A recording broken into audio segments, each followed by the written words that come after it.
नमस्कार छात्रों और स्वागत करते हैं आपका इस YouTube चैनल में।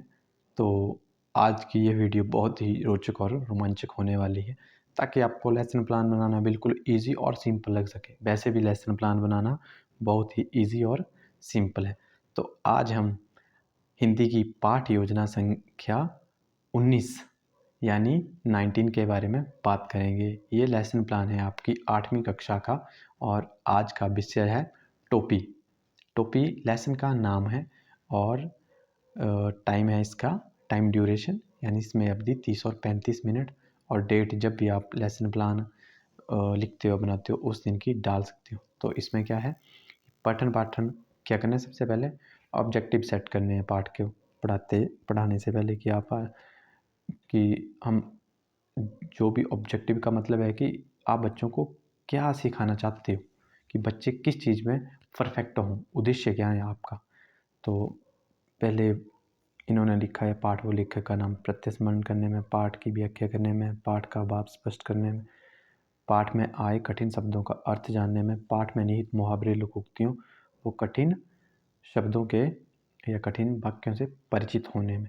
उसके बाद है हमारा टीचिंग एड यानी शिक्षण सहायक सामग्री। शिक्षण सहायक सामग्री में हम चॉक बोर्ड, संकेतक, झाड़न और विशिष्ट शिक्षण सहायक सामग्री में हम क्या कर सकते हैं, चार्ट का प्रयोग करते हैं। उसके बाद क्या है, पीके टेस्टिंग यानी पूर्व ज्ञान परीक्षण करते हैं कि बच्चों को इस टॉपिक का पता है और वो इस टॉपिक के बारे में कितना जानते हैं। ये सब हमें किस चीज़ से पता चलता है, पीके टेस्टिंग से ही पता चलता है यानी पूर्व ज्ञान परीक्षण।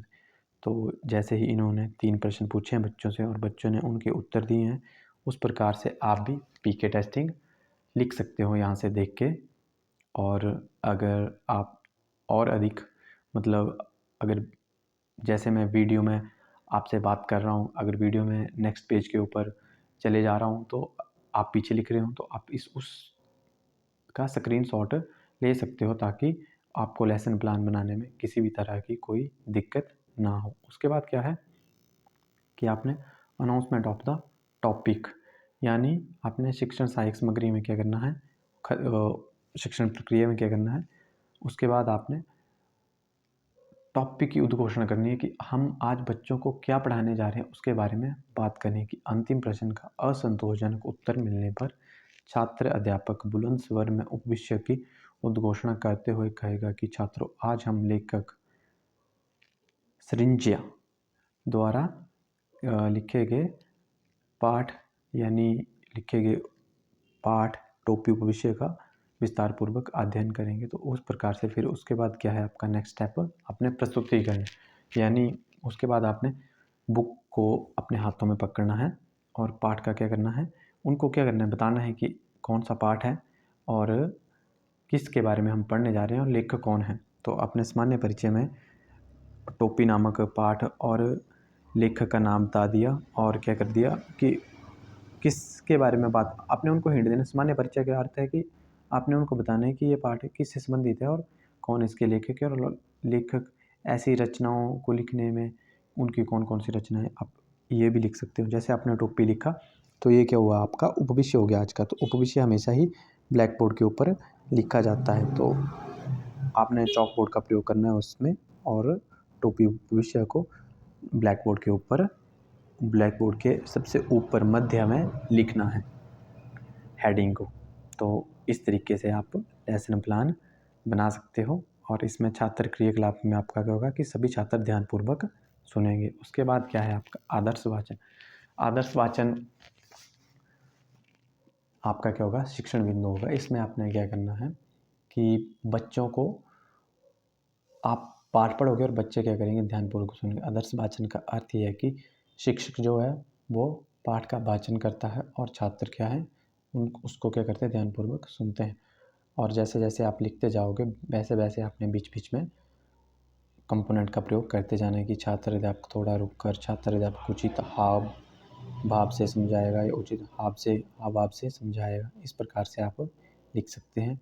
और जहाँ पर भी आपका चॉक बोर्ड का प्रयोग ना हो वहाँ वो जगह आप खाली रख सकते हो, क्योंकि पाठ पढ़ते समय ब्लैक बोर्ड पर की क्रिया का प्रयोग बहुत कम होता है। उसके बाद क्या है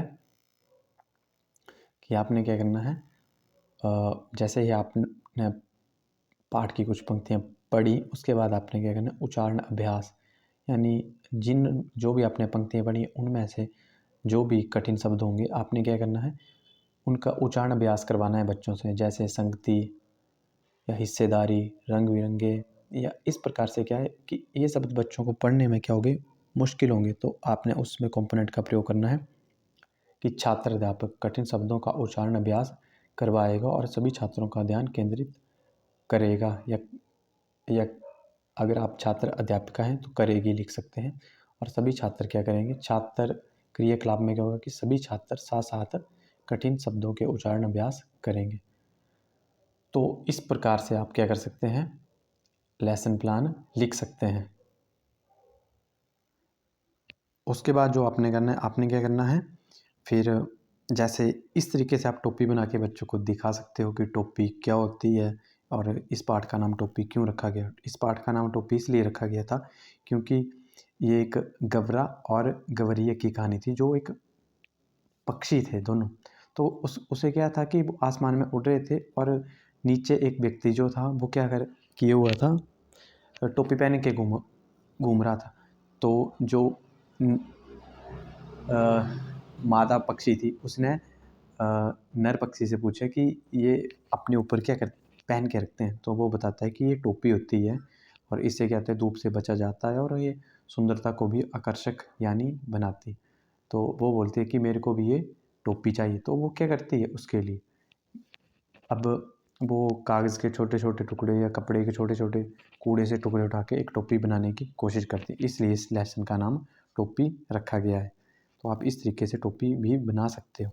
उसके बाद क्या है, अनुकरण वाचन। अनुकरण वाचन का अर्थ है कि आप बच्चों को पाठ पढ़ने के लिए बोलते हैं और बच्चे क्या करते हैं, पाठ पढ़ते हैं और बाकी बच्चे क्या करते हैं, ध्यानपूर्वक सुनते हैं।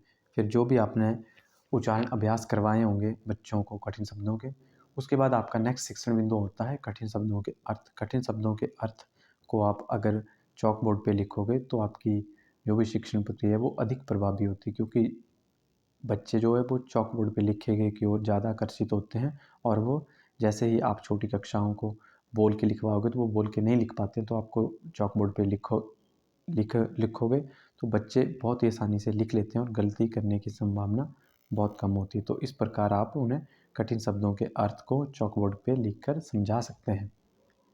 उसके बाद क्या है, आप उनसे ग्रहण संबंधी यानी प्रश्न पूछ सकते हैं 10 या 15 मिनट की क्लास होने के बाद, और बच्चे अगर उत्तर देंगे तो उन्हें पॉजिटिव रीइंफोर्समेंट दे सकते हो कि शाबाश, बैठ जाइए, या बहुत अच्छे, बैठ जाइए। इस प्रकार से आप उन्हें बोल सकते हो। अगर बच्चा उत्तर नहीं देता है कक्षा में, तो आपने उस बच्चे को डांटना नहीं है, आपने किसी अन्य बच्चे से वही वाला प्रश्न पूछना है। अगर वो उत्तर बताता है तो दोनों को ही बैठने के लिए बोल देना है। या तो फिर आप ऐसा कर सकते हो कि अगर सेकंड वाले बच्चे ने उत्तर दिया तो आप सेकंड वाले बच्चे को बोलेंगे कि आप पहले वाले बच्चे को उत्तर बताएं या उत्तर समझाएं। इस तरीके से भी आप कक्ष की प्रक्रिया में कर सकते हो।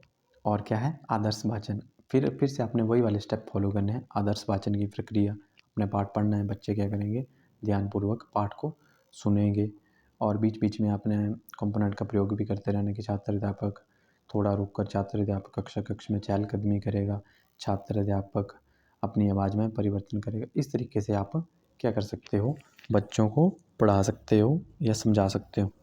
फिर उसके बाद क्या है कि आपने उच्चारण अभ्यास करवाना है। उसके बाद कठिन शब्दों का, जैसे ही बच्चे कठिन शब्दों का उच्चारण अभ्यास करेंगे उसके बाद आपका जो अगला शिक्षण बिंदु है वो होगा आपका अनुकरण वाचन।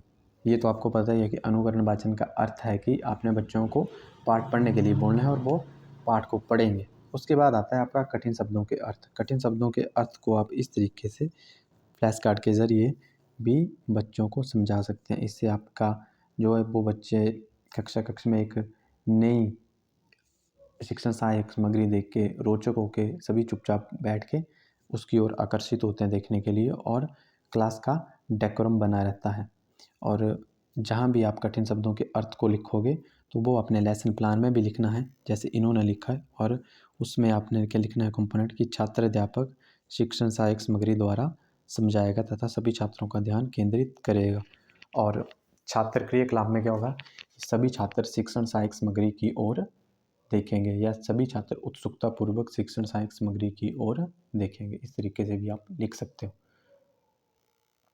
उसके बाद क्या है कि आपने उनसे प्रश्न पूछना है और जैसे बच्चे उत्तर देते हैं आपने उनको पॉजिटिव मोटिवेशन देनी है। और नेक्स्ट आपका जो होगा मौन वाचन होगा आपका शिक्षण बिंदु, और बच्चे क्या करेंगे, बिना आवाज़ के पाठ का वाचन करेंगे। और आपने उनको बोलना है कि बिना आवाज़ के बेटा आपने क्या करना है, पाठ पढ़ना है सभी ने। और वो क्या करेंगे, छात्र क्रिया क्लास में क्या होगा कि वो बिना आवाज़ किए पाठ का क्या करेंगे, मौन वाचन करेंगे। और लास्ट में आपको पता ही है कि लेसन खत्म होते टाइम आपने क्या करना है, उनका पुनरावृत्ति यानी समराइज़ करना है कि आज हमने क्या क्या पाठ किस किस के बारे में पढ़ा और इसमें किन किन चीज़ों के बारे में बात की गई है। तो इस तरीके से आपने लेसन प्रिपेयर करना है यानी बनाना है अपना। और मूल्यांकन तो मैंने आपको पहले भी बताया है कि आपने जिस तरीके से आपने अनुदेशनात्मक उद्देश्य लिखे होंगे उसी प्रकार से ही आपके इवैल्यूएशन भी होगी यानी मूल्यांकन भी होगा। तो मूल्यांकन भी आप यहाँ से देख के लिख सकते हो।